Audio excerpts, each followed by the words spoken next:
Skyfish, also known as rods, are cryptozoological entities, often discussed in ufology. Allegedly, skyfish are rod-shaped creatures that fly through the air so fast that we cannot see them with the naked eye, and the only way to see them is to use video cameras. In this footage, skyfish appear as rods with undulating fins on either side, similar to the fins of the cuttlefish. But are they just optical effects of regular insects flying across the scene? Or, as others claim, an as yet unknown species of potentially extraterrestrial or interdimensional origin? Join myself and Neil here on Aliens Explored as we delve into this fascinating topic.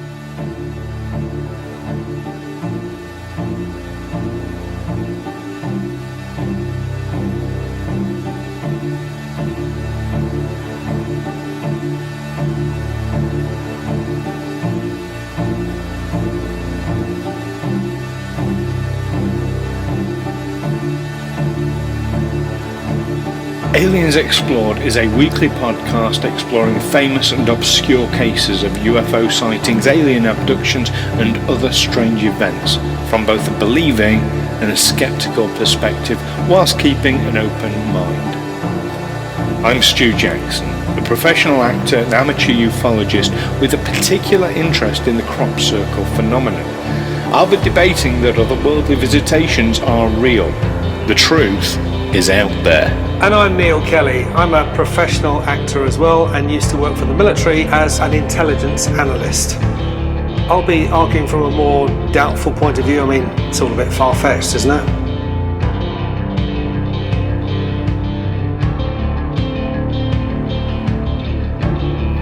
Hello listeners and welcome back to another episode of Aliens Explored, your weekly podcast looking at all things mysterious in the skies, from beyond the skies, from under the sea, and in smoke-filled back rooms full of secretive people. I'm one of your hosts, Neil Kelly. And I'm your other host, a not-so-secretive person, Stu Jackson. So we're not secretive at all, are we? No, and speaking of which, yesterday, at the time of recording, it was your birthday, so happy birthday, Neil. Thank you very much. Thank you. Now I'm 64. 64, blimey. So back in the day, that would have been 1 year from retirement. Back in the day, yeah, now that we're expected to work until we drop. Yes. Yes. Actually, it's not that. I think it's. I'm 2 years off retirement now, or 2 years off. Right. 2 years off state pension, so I think I get it when I'm 66. Okay, that's not so bad. That's not so bad. I think for me, it's like when I'm in my 70s or something. Probably, yeah. And isn't it funny how the people who think you should work until you're in your 70s are exactly the same people who won't give you a job once you're beyond 40? Yes, these are also the people who, generally speaking, retire because they're very, very wealthy at an early age. Yeah. Yeah, funny that. Anyway, we're not planning on retiring from this podcast anytime soon, are we? Not this year, anyway. Not next year.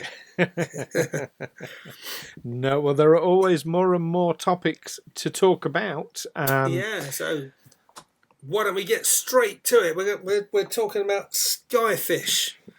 Skyfish, also known as flying rods. Yeah, air rods. Air rods, yeah, heard them called that. So. Yeah, they're an interesting phenomenon. So people only really became aware of them back in the 1990s as they started appearing as artifacts on video footage. Rarely can they be seen with the naked eye, although a few people do claim to have seen them. But it is hearsay, what they claim. Really, only in the 1990s? Yeah, there's no record of them prior to that. Now, in terms of sort of video, the 1990s is kind of when the video revolution began.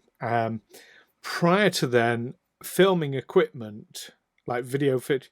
You had your old cine equipment, Mm. but 1990s is when digital really came into its own, and people started recording their own footage much more. Well, they'd had video recorders, hadn't they? They'd had Betamax, as a VHS Yeah, tape video recorders, cameras. Yeah. Remember, we had one, and you had it came with a special little tape that fitted. It was smaller size tape, and then there was kind of an adapter. You could sort of put it inside a big, the size tape that would go into your into the one attached to your TV, and it would stretch the tape out. And 8mm, Super 8, they used to call it. oh no, that was film, wasn't it? Film. Yeah. We had Standard 8 and Super 8. Yeah. Super 8 gave you the ability to record sound. Super 8 didn't. Super 8 was something we had as kids, as primary school children. We had an 8mm projector and some old films, and then we got a camera a few years later. Remember, my brother had this clockwork camera that worked quite well. A clockwork one, wow. Yeah. I've not heard about those. When I was a small child, my father had a cine camera and a projector, so there is actually footage of me as a 3-year-old somewhere on a VHS tape that I need to transfer to digital. Yeah. And Won't be making that public. we would have these evenings at home when you get set up the projector and set up the screen, and we'd all sit around and watch these films. Of course, a lot of it was the excitement of seeing ourselves on screen, which is as old as film itself. I mean, some of the first cine films that were taken of things like taken at the factory gates at knocking off time, and see all the workers coming out, or they'd be taken on the high street and whatever. People would go to the cinema, in the 1910s or even earlier, in the hope of seeing themselves on film.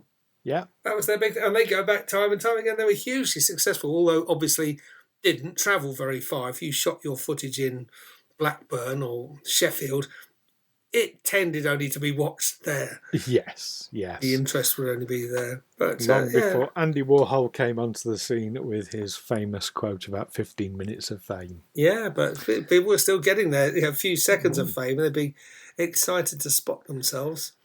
That's I suppose it. It's like if you've done film extra work, you might then you think, oh, I think I might have been in shot.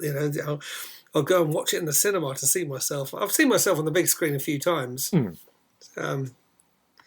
Doing odd things. I suppose as actors, we stand a bit more chance of seeing ourselves on film than most people. But and it's always nice when someone gets in touch and says, "Oh, I went to the pictures and I saw you there." Yes. So coming back onto this, so 90s is when this phenomenon started. Now, some of our listeners might be wondering why we're covering this topic, because about 10 years ago, this subject was considered to have been completely solved and closed, and that's it, end of story. And I imagine that in your research, this is what you've come across. I've come across this here completely solved. Do you want me to say what the solution is? Yeah, go. Okay. You explain the solution. What they found was that it was flying insects, but during long exposures, they would be elongated. So you get this blurry, you get like a long creature with lots of sets of wings along it, apparently flying along, but it was because of a long exposure. In China Central Television, CCTV, set up a documentary. They set up these huge nets where these flying rods had been seen to try and capture them. Nets and surveillance cameras, and they saw the flying rods on the cameras, but then when they checked the nets, all they found were regular moths and ordinary flying insects. So that was kind of the explanation. It is this effect you get, and as you say, it's something particular to digital photography. Yes, I mean, is it something like? I mean, if you see footage of, say, a war zone or footage of a helicopter, on the old analog television or video film or whatever, you would see the rotor blades as just this blur, wouldn't you? To see this, you couldn't make out the individual blades. In fact, you couldn't even see it. You'd just be this blur above the vehicle. Yes. But on digital, you get this really weird effect where it looks like they're sort of jerking round really slowly. And in see reverse, in fact. Yeah. Yeah, and there's no... Oh, is that like the wagon wheel effect in Westerns? That's exactly it. Yeah, you watch Westerns, the wheels seem to be going around the wrong way. Yes. So there are a couple of things going on with that. Just to go into this explanation a bit deeper. One is you only tended to get skyfish footage, or it was more common, let's say, at night when your exposure. So your shutter of your camera, even digital cameras, it works. The principle is the same, that it just opens and closes and takes an image, a still image, and then it does it again, and it does it again. And it does this many, many times per second. In fact, this is what we call frames per second. A standard amount of frames per second will be 30. So you get 30 still images that you put in sequence, and that makes a second of footage. Now, how quickly that shutter opens and closes depends on how dark it is. The darker it is, the less light there is, the longer it has to stay open in order to get as much light in. Of Which course, slows down your frame rate as well. Yes, and I mean, when we say about it staying open longer, I mean, it's still absolute fractions, tiny fractions of a second. So if you're talking about a 30 frame per second footage, generally speaking, it's not going to slow that down. If you're talking 1,000 frames per second, or the incredibly high speed footage that comes out, yes, that would impact on it. But generally speaking, and especially for the 90s, less so. TV, for example, runs at 24 frames per second as a standard. 30 frames per second is considered to be more cinematic. There you go. So it's just that the shutter's open just for that fraction longer, just to get more light in. But of course, as it does that, there's more chance of an object in motion blurring the longer the shutter's open. And this is one of the effects that people are saying is causing these skyfish, is you've got an insect flying so fast across the screen that as the shutter is open, it's moved, 2 foot just in that fraction of a second. I mean, do you get blurring with digital? Yes. Most it's a reason why on film sets, you'll have experienced this yourself, on film sets, as well as having your film cameras there, which are incredibly high, high level, really expensive, really good quality footage, they'll have a stills photographer there as well, because stills photography is a different science. I'm breaking this down to its basics, but yeah, it's a different science, and stills photography is much better quality than film when you look at it per frame. Per frame, it's usually a little bit blurred as movement's happening, but as you see it all the frames together, it just looks like the person's moving. So yeah, I think the human eye works out. They've estimated it. I'm working from memory, so apologies if I get this wrong, but I think it's about 200 frames per second. Okay. That's what they estimate it to be at. So even the human eye is going to see it as a little bit blurred, but we're used to that. That's just what motion looks like. So that's one part of it. Another part is, and this is getting a bit more technical now, what they call interlaced video.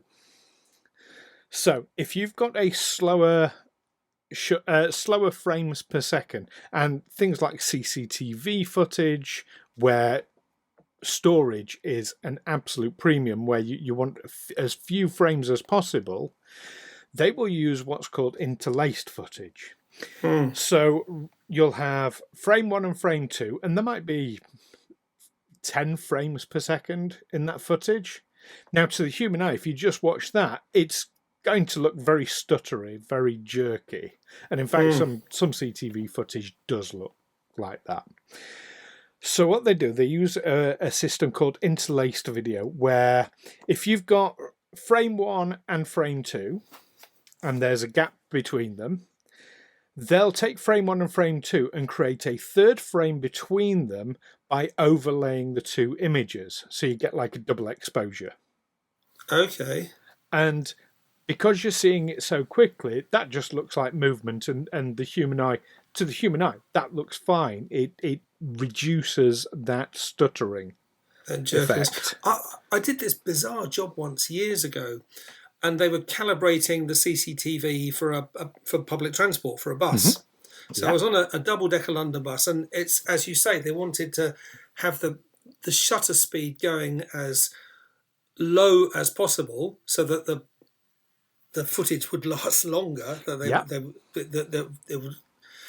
they would be able to get as much storage is an issue, but they had to balance that against actually getting viewable and usable images.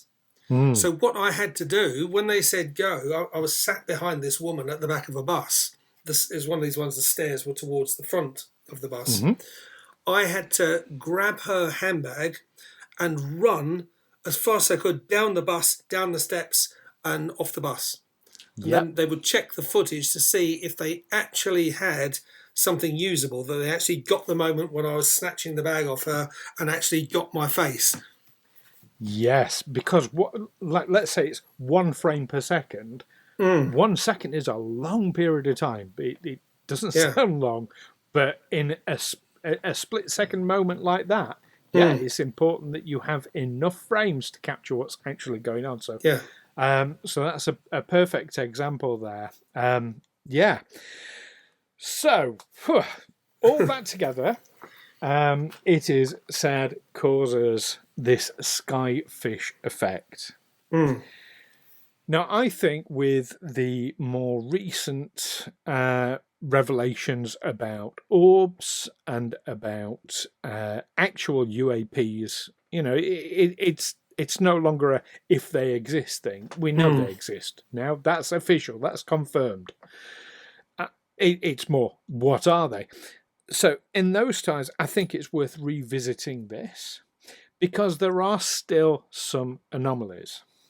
For example, there have been cases of skyfish or flying rods captured in bright daylight with extremely high speed cameras.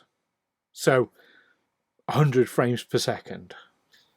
So what they're saying is this isn't a blurred image, what you're seeing is actually what the thing looks like. Well, it's still a little... Every piece of footage of skyfish looks a little bit blurred, which is, okay, supporting this argument that it's this visual effect. But for it to be blurred on a high-speed camera means it is moving way faster than insects can move. Now, there are other aspects to this as well. For one thing, I'm guessing you'll have looked at some footage of these skyfish. Yeah, I've seen some pictures. Yeah, the rods themselves look quite well defined. If it was a moth flying through the screen, it'd be just a mass fuzzy blur. You'd also get trails behind it, because what happens as in these cases of footage, when an object moves fast across a screen, it diminishes the amount of light that's bouncing off it going into the lens, diminishes as it moves away. So rather than it just looking like a solid object moving across the screen, you'd have a solid head to it, and then it'd be like a bit like a comet trail sort of behind it, an image sort of fading off. That's not what you get with skyfish. So that's an interesting aspect. They appear to be bioluminescent as well. Nobody's talked about this that I can find. In total darkness, you'll get a skyfish flashing across the screen, and it appears to be generating its own light. Moths don't generate. Fireflies do, obviously. There are insects that do generate their own light, but moths generally don't, that I'm aware of. They'd be bashing into each other. Yeah, they'd be chasing each other, wouldn't they? Obviously, they're drawn to the light. So that I find an interesting aspect to it. I'm putting that together with there was a ufologist back in the 1950s. We need to do an episode about him at some point. Really interesting chap, or certainly came up with some interesting theories. A guy called Trevor James Constable. He proposed this idea that what we're seeing as UFOs are transdimensional amorphous objects.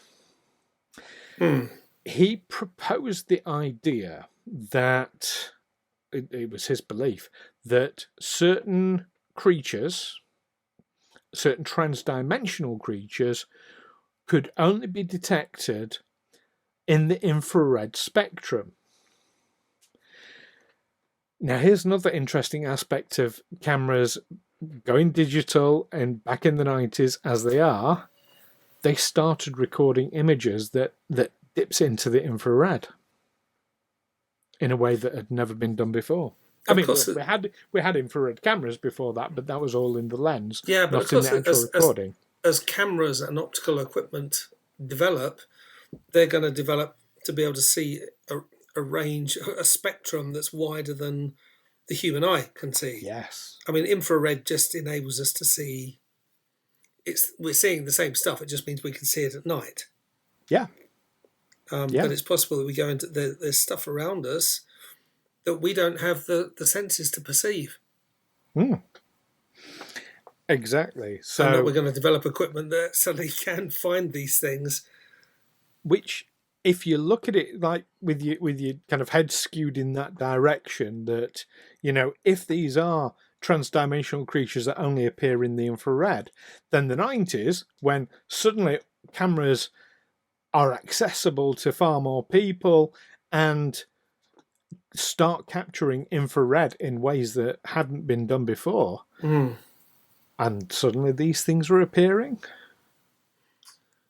But as of right now, we only have competing theories as to what they might be. It's some kind of trick of the light. It's whatever. It's something the cameras are picking up that we hadn't seen before. That's outside the normal spectrum. We do. Here's the other thing why I'm hesitant to go straight down it's the way cameras work. There's no reason why the original cine cameras wouldn't have picked up moths. Like, if this visual effect is right, there's no reason why they wouldn't have picked them up in the same way that cameras do now. But we never caught them.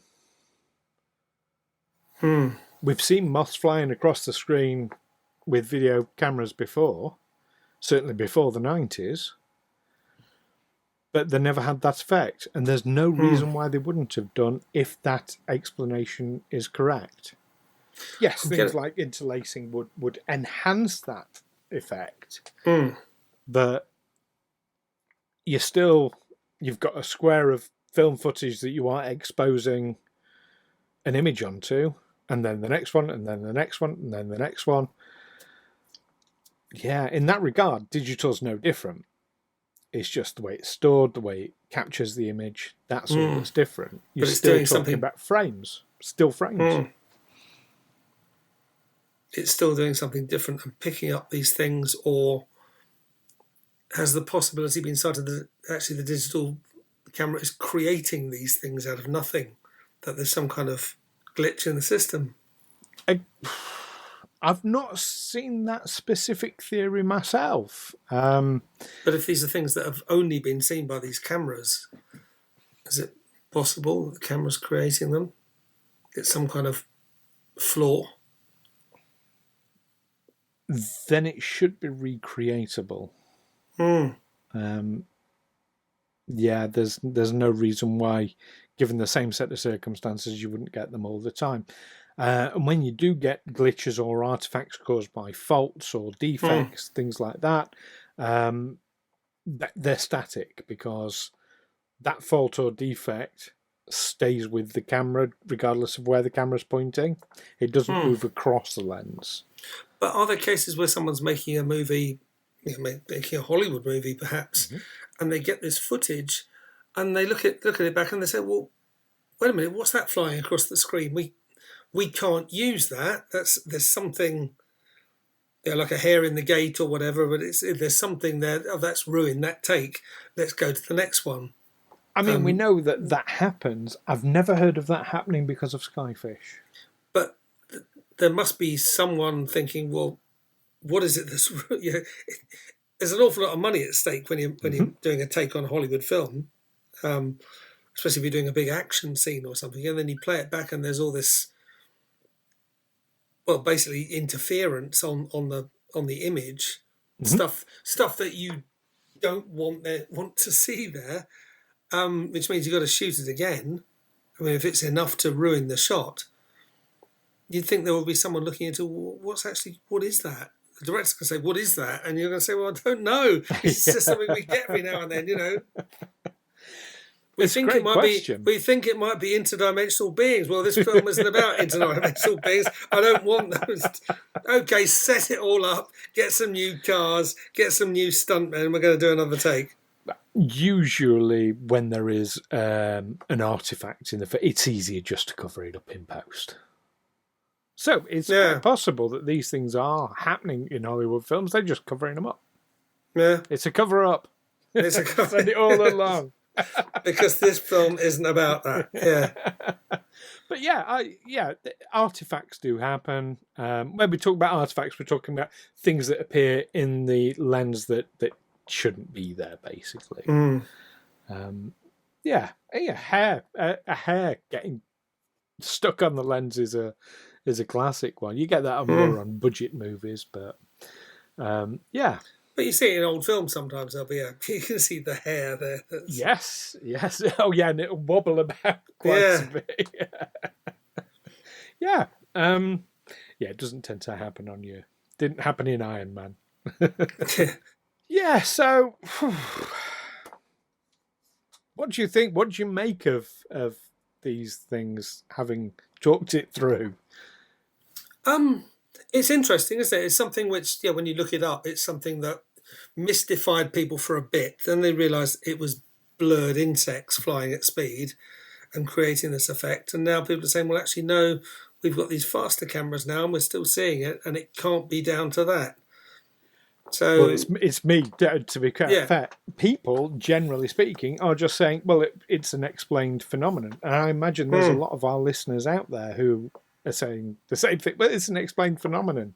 But Hmm. I honestly just, this is me speaking now, Okay. not representing parts of the community or anything. I really feel there is something else to look into.